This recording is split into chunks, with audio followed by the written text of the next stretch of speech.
తిరుమల లడ్డూ వివాదం మీదన పవన్ కళ్యాణ్ ఒక సరికొత్తదైనటువంటి కార్యక్రమం ప్రాయశ్చిత్త దీక్ష తను నిర్వహిస్తూ ప్రజల్ని నిర్వహించమని పిలుపునిస్తున్నారు.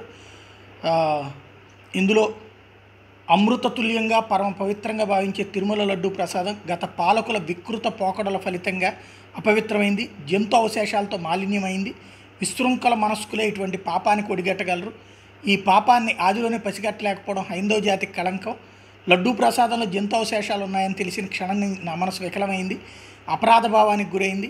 ప్రజాక్షేమాన్ని కాంక్షించి పోరాటంలో ఉన్న నాకు ఇటువంటి క్లేశం ఆదిలోనే నా దృష్టికి రాకపోవడం బాధించింది. కలియుగ దైవమైనటువంటి బాలాజీకి జరిగిన ఈ ఘోర అపచారానికి సనాతన ధర్మాన్ని నమ్మే ప్రతి ఒక్కరూ ప్రాయశ్చిత్తం చేసుకోవాల్సిందే.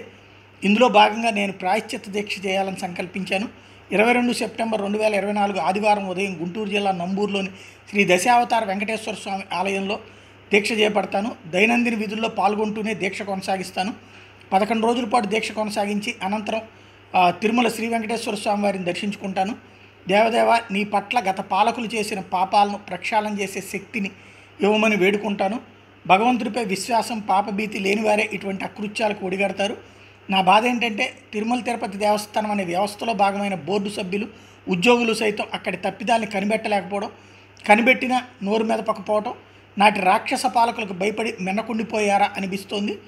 వైకుంఠధామంగా భావించే తిరుమల పవిత్రతకు, వేదాచారాలకు, ధార్మిక విధులకు కళంకం తెచ్చే విధంగా పెడపోకడలకు పాల్పడిన గత పాలకుల తీరు హిందూ ధర్మాన్ని పాటించే ప్రతి ఒక్కళ్ళని బాధించింది.